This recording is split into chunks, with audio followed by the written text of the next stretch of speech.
Buenos días. Hoy es domingo 21 de enero de 2018 y estamos reunidos aquí el grupo de Levante para tratar el tema de la raza aria y vamos a empezar esta primera sesión con la subraza aria, hindú, de la raza aria. Habla Alfonso Maravilla. Bueno,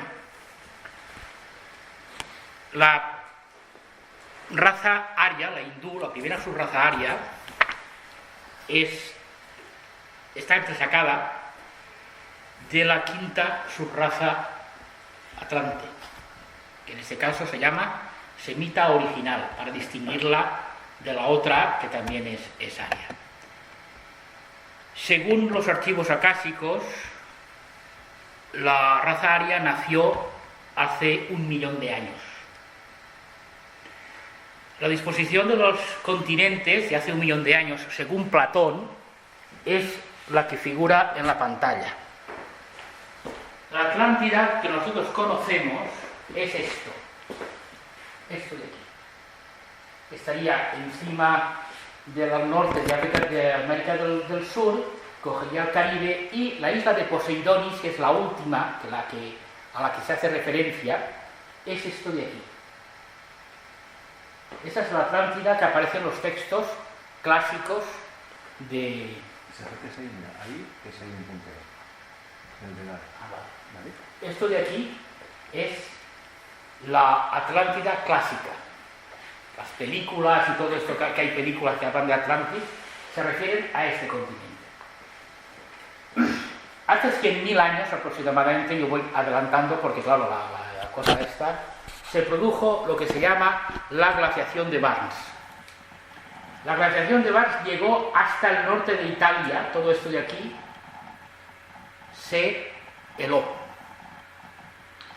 Esa glaciación estuvo producida, el efecto contrario lo produjo la Tierra en contraposición a la guerra que se produjo en la cuarta subraza atlante entre los señores de la luz y los señores de la oscuridad. El Manú Suxusa, que es el Manú de la cuarta raza, debido a la guerra se dieron cuenta que tenía que haber un cambio, tenían que cambiar el sistema de manifestación del ser humano. Entonces su hermano, el actual Manú, Vaivasvata Manú, cogió lo mejor que había de toda Atlantis, de todo esto, bueno, principalmente de aquí, y emprendió una migración que duró 20.000 años aproximadamente, según los cómputos védicos. Atravesaron el mar de Tetis, que es el norte de África, donde está actualmente el Sahara, y se dirigieron hasta Arabia. Ahora pasa la foto 4. Ahora veremos la glaciación de la que he nombrado. Sí, pero vale, igual es la mateixa. No, es vale. del Pennio, la foto vale, 4. Vale. La 4, la glaciación de Bur, ¿no? Vale. Esta es la glaciación, el principio de la glaciación de Barents, se llama por la persona que lo descubrió. Las manchas amarillas, esto de aquí, el delta del Nilo era una isla, todo esto en la historia clásica se le denomina mar de Tetis, era un mar. África estaba en el nivel del mar, como veremos después cuando estudiemos la raza aria ya en sí, cuando está en el Valle del Indo, todo esto eran mares. Esta zona de aquí es una zona de Arabia, que es la que yo quería mirar en internet, pero aquí se ve. Esto es una cordillera montañosa donde el Manú llegó a los 9.000, es un número críptico, en realidad no eran 9.000, eran posiblemente bastantes menos. Primero se refugiaron aquí en el delta del Nilo, donde florecía una cultura tolteca. Y para hablar de los toltecas nos tenemos que remitir a Atlántida. La subraza tolteca, que es la tercera de la Atlántida, se caracterizaba primero porque eran de elevada estatura. y eran muy afines y muy apegados a la magia negra. Sus cuerpos físicos eran de tal densidad que cualquier herida cicatrizaba prácticamente de manera instantánea. Carecían de olfato, por lo tanto podían habitar en lugares nauseabundos sin enterarse. Y al carecer de olfato, el gusto lo tenían muy pronunciado. Entonces, para poder alimentarse, necesitaban que los alimentos fueran en un avanzado estado de descomposición. Ese nivel de cuerpo físico evidenciaba que era gente que estaban mucho más atrasados, evolutivamente hablando, desde los pistas del plano del Maduro.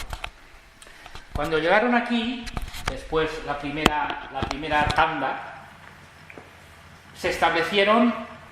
El mejor ejemplo, que para que esto se entienda, porque estamos hablando de hace 60.000 años, es lo del pueblo de Israel en Egipto. Pasó exactamente lo mismo. Llegaron a través del mar de Tetis con los famosos vimanas, que nosotros hemos oído hablar de los famosos vimanas impulsados por el Bril. El Bril, esotéricamente, es la voluntad licuada. Solamente un Chohan de rayo actualmente es capaz de realizar esa sustancia.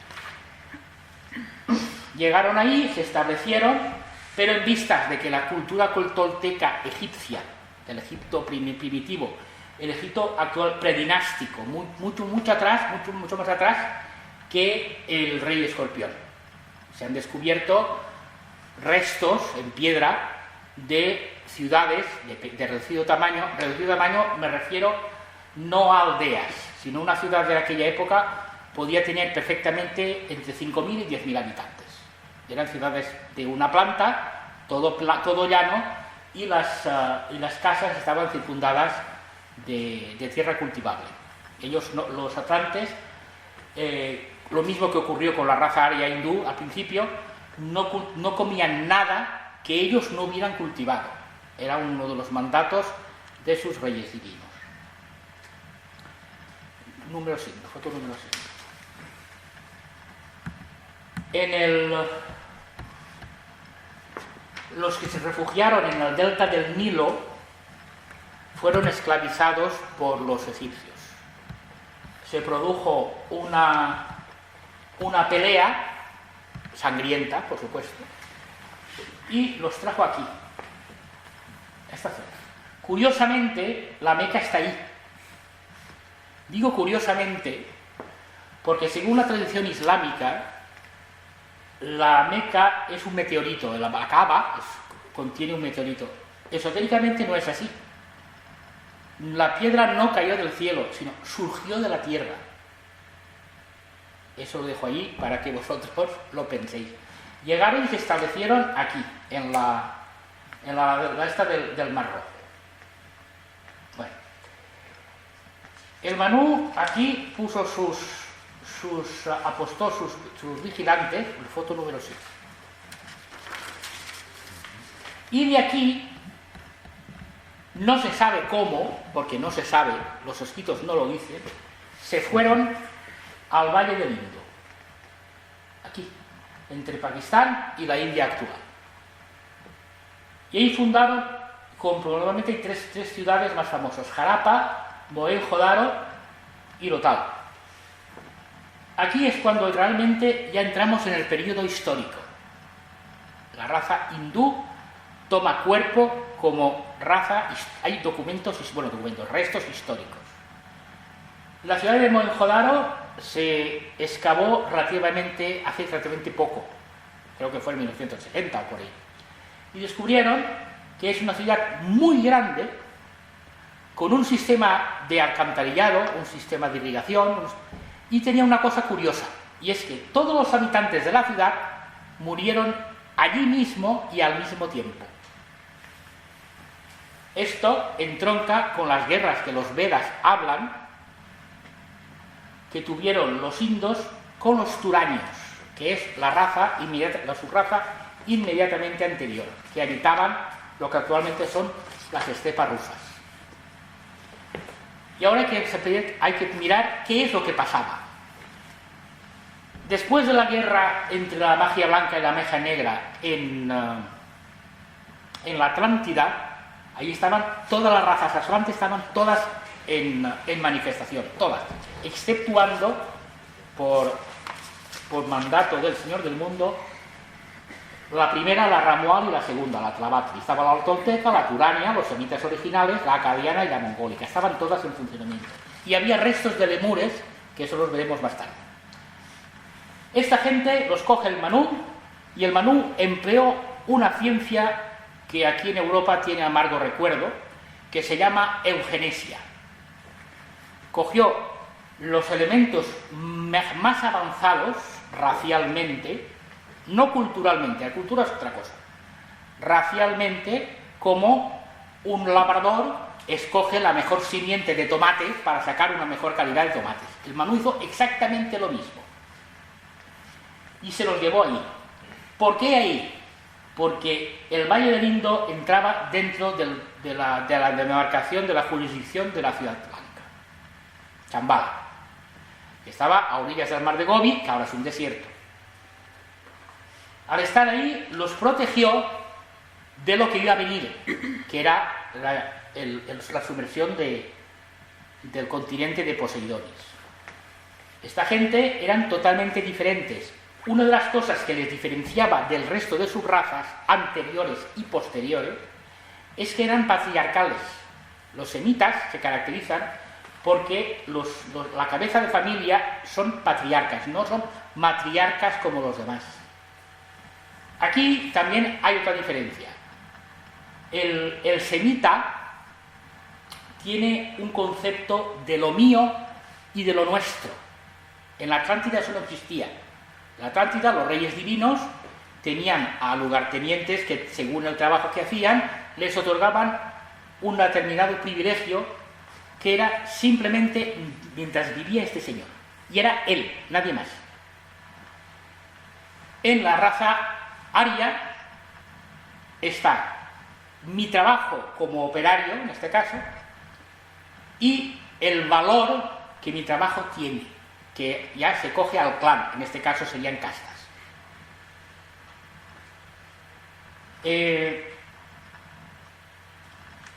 Vamos, eso son las castas. Entonces están aquí ubicados. Los vecinos, que eran todos adictos, por lo que ponen los escritos en la doctrina secreta, lo pone también, eran adictos a la magia negra, no podían tolerar que esta gente estuviera ahí. Era, para su forma de pensar, era una mancha en la hoja de servicio.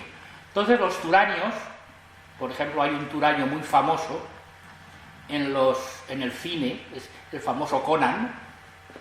Ese señor representa a los turanios.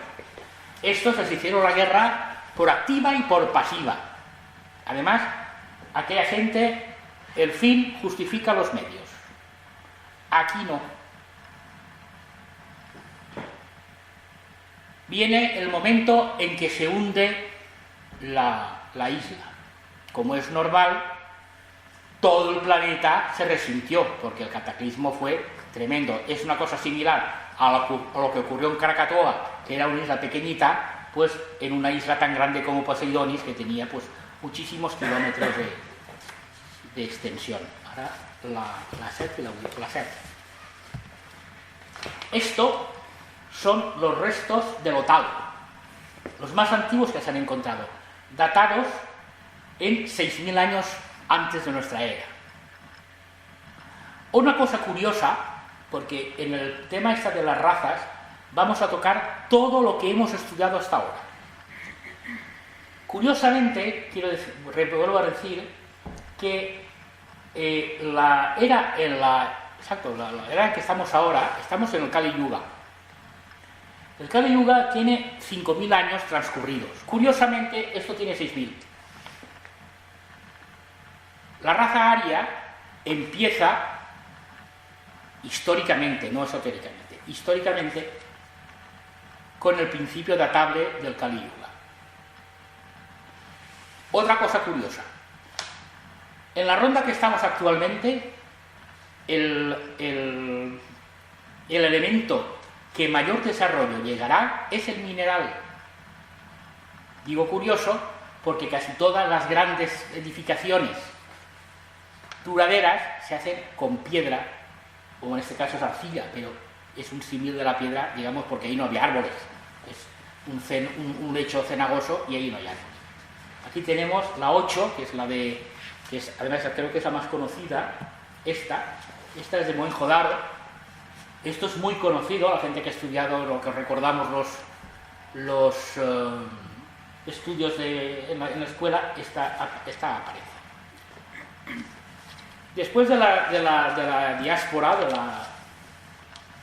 de la emigración que hizo el Manu les impuso a su prole una serie de leyes. Son 18. Y esas leyes recompone toda la civilización desde cero. Suxusa se queda con lo que queda de la Atlántida y las demás razas, y Vaivasvata empieza desde cero. Son 18 capítulos, y en la primera habla de la creación del mundo, ya no desde el punto de vista de la diosa madre tierra creadora que representaban con la Venus esta famosa de las grandes caderas y los grandes pechos porque da de comer a todos. En este caso, el creador es un dios, es un hombre, es el aspecto masculino. Ya no son los reyes divinos que guiaban al pueblo, no. Es una entidad masculina con aspecto femenino. Aparecen dos aspectos, cuanto antes lo metería que uno. El hecho de que los arios entendieran que había dos ya predispone que tienen algo más que simples pasiones, ya tienen capacidad de discernir.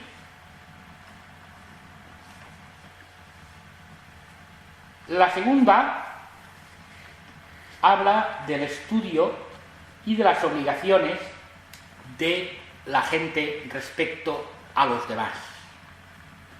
Hay un ejemplo que podríamos acoger perfectamente, porque es el mismo sistema.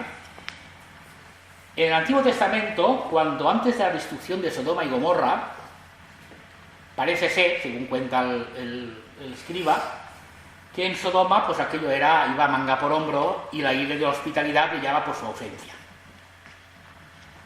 El Manu ordena respeto a aquella persona diferente a ti, al contrario de los turanios, que o piensas como tú o te mato. Ese respeto ya da por sabido que esa persona tiene un concepto diferente del otro, igualitario del otro. Habla, por ejemplo, de las relaciones sexuales, que en la época atlante eran comunitarias, es decir, eran prácticamente como los animales, había un macho y diferentes hembras. Aquí no, aquí es monógamo. Aunque después, por otras razones que ya estudiaremos con las otras razas, viene la poligamia, pero eso es otra cosa. Ya digo, una cosa son las culturas y otra cosa son las razas. Lo diré muchas veces porque es que muchas veces se confunden. También aparece, en las Reyes del Manu, aparece una cosa que en Atlántida solamente lo tenían que los iniciados, que es la línea que nosotros llamamos contemplativa. Gente que se dedicaba a vivir de la caridad ajena, que entonces antes caridad no existía, luego aparece, a cambio de rezar. También hay que reconocer que esta gente, aparte de rezar, eran sanadores.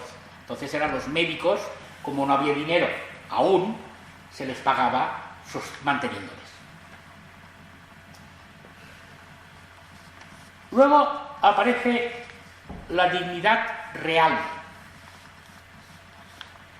Los atlantes no conocían la esencia de sus reyes.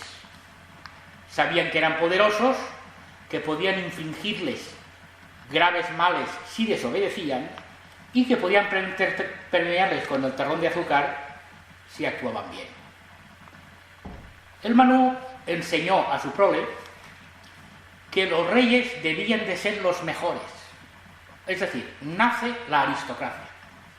Pero no porque yo he nacido hijo de un... No. Tú eres el mejor cualificado para dirigir la gente porque tomas decisiones justas Tú eres el jefe. Ahí pasa del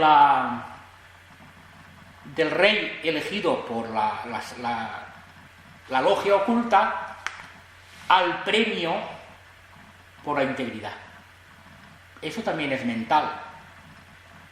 Reconocer en el otro una facultad que tú tienes en menor medida, pero aquel la tiene desarrollada en la totalidad, ya predispone que esa gente no eran simplemente pasiones, aunque claro, estaba todo revuelto. Aparece otra cosa, y es el valor de la mujer. La mujer hasta entonces era simple y llanamente un aparato reproductor. No tenía otra función. Esto del Manú se remonta a lo que en historia conocemos como paleolítico, para que os vayáis ubicando. La mujer en la época aria puede ostentar poder y tiene capacidad legal. Antes no. Antes la mujer era una silla. Otro cambio, claro, todo eso que estoy diciendo en un ambiente atlante y encima de la otra parte, pues era a más no poder. Y luego viene el karma. El karma también cambió. Cosa rara, como el karma nunca cambia. Pues sí, cambió. El karma atlante era un karma comunal y los responsables eran los reyes divinos o sus lugartenientes, que solían ser iniciados de un grado inferior. Ellos eran los que tomaban las decisiones, el ganado, las ovejas obedecían, pero el responsable era yo, en este caso el rey. En los arios cambia. Tú haces eso, tú cargas con tu responsabilidad. Esto es lo que el Manú les dio. Mientras todo eso ocurría y se hundió el continente, pues cambió el polo magnético y el geográfico, los dos. El geográfico es el mismo, el magnético. Cambió el magnético, se produjeron unas lluvias torrenciales, yo lo he dado aquí por orden, pero claro, todo eso se produce a la vez. Unas lluvias torrenciales, hubo muchísimos terremotos, muchísimas erupciones, y de los 9.000 que se dice que había en el Valle del Indo, quedaron unos 700. Volviendo a las escrituras judías, el camino por el desierto lo que hizo fue depurar a los que habían salido de Egipto, en este caso depurar a los que habían salido de la Atlántida, que aún siendo los mejores y teniendo el germen mental en ciernes, no eran aún arios. Fueron los últimos, los que pasaron todas las calamidades y hambres y que se supieron adaptar. Ya no era el señor el que guiaba al pueblo, el que tenía que preocuparse que a este no le falte esto, que el otro no sé cuántos, que este me cae enfermo, que el otro no me come. No. Tú estás viviendo a 1000 metros y se pone a nevar y baja la temperatura a -10, ya te apañarás. Porque tu mente te dirá lo que debes hacer. El hecho de que vivían en cuevas no significa que fueran pobres, no. Sino que en una era glacial la temperatura del interior de la Tierra es mucho más cálida que el exterior. Era una cuestión práctica, no había más. Luego con el Neolítico, más tarde, en la segunda parte, si la hay, de esta disertación, ya la glaciación terminó hace 10.000 años aproximadamente, el clima se hizo más cálido y ya no hubo menester habitar en cuevas, sino ya se podían construir edificaciones. Otra cosa que también el Manú les ordenó, otro cambio, es el no comer carne. La mente no necesita carne para comer. La carne lo necesita la pasión. Lo de los cuerpos astrales y mentales, esto ya lo estudiaremos más adelante. Aunque ya sabemos que existe, pero estamos mirando ahora esta gente que lo acababa de conocer. dice, son asesinos tanto el hombre que permite la muerte de un animal como el que lo mata. El que lo corta en pedazos, el que lo vende, el que lo compra, el que cocina la carne y el que le sirve de alimento. Esa es una de las leyes que da. Los sacrificios entonces eran cruentos. Actualmente el Islam sigue produciendo sacrificios cruentos. Y entonces, claro, para que los arios de aquella época no se sintieran dentro de su forma de pensar fuera de lugar, les permitió comer carne dentro de cierto ritual. En este caso, los sacrificios a Dios. Tú sacrificas un buey, por la razón que sea, esa que tú apartas una parte para el Dios, que curiosamente son las entrañas. Las entrañas de los animales eran el alimento para los dioses. Sanitariamente es lo mejor que podían hacer. Ellos no lo sabían, el Manú sí. Luego se supo, miles de años después, pero el Manú sí que lo sabía. Y luego hay otra cosa que actualmente aún crea historias con la reencarnación, que es esta. El que come carne de manera ilícita perecerá de muerte violenta, en tantas reencarnaciones como pelos haya tenido el animal matado.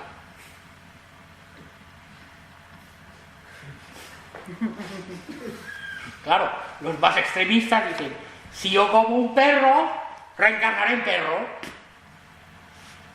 Lo lógico sería, no, llevarás una vida de perros, pero no reencarnarás en perro. Luego aparece otra cosa curiosa del Manú, que hasta entonces no existía, estamos empezando de cero. Les impone 3 mandamientos so pena de muerte.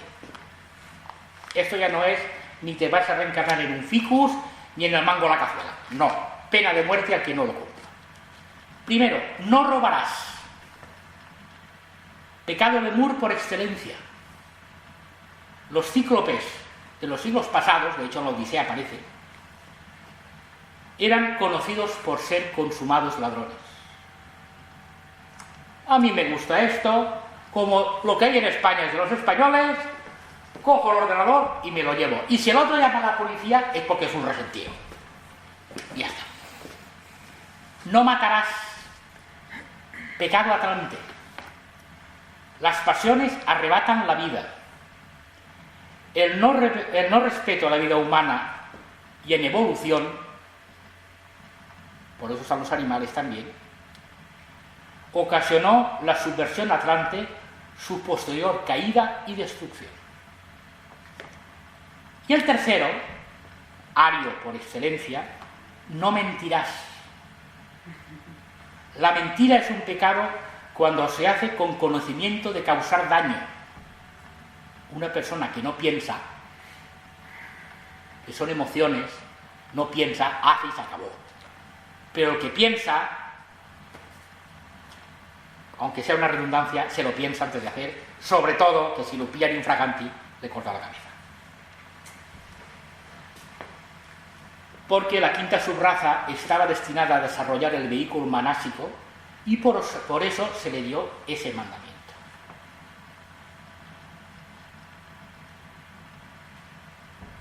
El comportamiento, que también está en la ley del Manú, también incluía una cosa que actualmente llamamos gimnasia.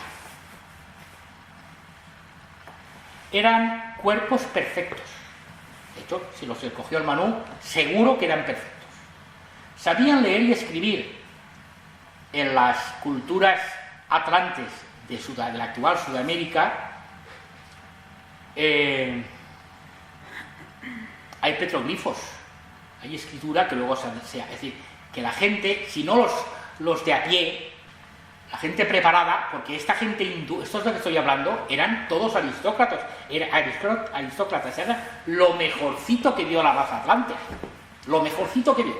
Entonces tenían que ser gente cultivada. Entonces, claro, ellos tenían conocimientos de aquel plano que he enseñado al principio, de su civilización, tenían conocimientos botánicos, tenían conocimientos, pero los tenían desde el punto de vista esotérico. Entonces, el Manu les imprimió los 3 tipos de yoga, que era la educación académica a partir de entonces. Hatha Yoga, tomar conciencia de la realidad física y del funcionamiento interno del cuerpo físico, que entonces no lo sabían, tenían el tercer ojo. Después de la guerra con la Atlántida, el tercer ojo se atrofió. Estos ya no lo tenían. Bhakti Yoga, lo mismo que el Hatha, pero destinado a purificar los vehículos de las miasmas atlantes adquiridas por afinidad y cohabitación. El momento en que tú pienses y te sientas identificado con algo que sabes que es ilícito, estás cometiendo la misma falta. Tienes que purificarte. Estoy hablando del Hatha y del Bhakti de entonces, no del de ahora. Raja, la suma de los 2 anteriores, más la adición de un elemento nuevo, la mente, y como consecuencia, a medio plazo, la sabiduría. Esa sabiduría se plasma en los Vedas. ¿Cómo es posible que gente que vivió hace 12.000 años, te lees los Vedas, el que sepa sánscrito mejor, con ese nivel de inteligencia, con ese nivel de amor hacia los demás tan grande, en una civilización que a nosotros, nuestros académicos, nos habían enseñado que poco menos irar matando bichos por ahí porque era la única cosa que tenían que hacer? Todos estos yogas fueron posteriormente reajustados y actualizados por medio de los avatares. Y luego lo comentará Josep. En la hindú también hubo uno, el primero de ellos, Krishna. Astronómicamente, al cambiar el eje, la estrella polar, no es la de ahora, por supuesto, era la estrella Tuban, con H intercalada. Es una palabra árabe que significa en la cabeza de la serpiente. La estrella Tuban es la Alfa Draconis, la constelación del dragón. En aquella época, y actualmente también, a los grandes iniciados se les llama dragones de sabiduría. Para los que no tenían conocimientos elevados, estaba el polo norte, digamos, esotérico, por llamarlo así, y el exotérico, que es la estrella Vega, de la cual hablan los registros egipcios, en la constelación de Lira. Ahora voy a ver las fotografías. Ahora está lo del eso. En la continuación de esto, de la subraza, aquí está el Indo. Perdón. Ahí está. Todo esto constituyó el imperio del Manu. Desde que llegaron ahí, desde que se murieron aquellos tantos que quedaron 700 o 300, depende de los escritos que tienen un número, hasta el nacimiento de la segunda subraza, algunos le llaman árabe, otros llaman irania, eso ya son los nombres, ya es cada uno que escoja la que quiera. Durante esos 20.000 años que transcurrieron, todo esto, hasta aquí, más arriba, ¿no? Todo esto, la Indochina, de hecho el mar, la foto no sé si se podrá ver bien, pasa la siguiente, no sé si se podrá ver bien porque aquí. Esto es tierra, el mar estaba mucho más atrás. Esto era el mar, entonces la tierra oscura es el presente y lo antes era lo que vi antes. Es decir, esto era tierra y esto era, el mar estaba mucho más bajo. Después del petardazo de la Atlántida subió. El mar de Tetis se secó, lo que era todo el norte del Sahara. De hecho, Sahara es una palabra árabe que significa desierto. O sea que llamar desierto del Sahara es llamar desierto del desierto, que es lo mismo.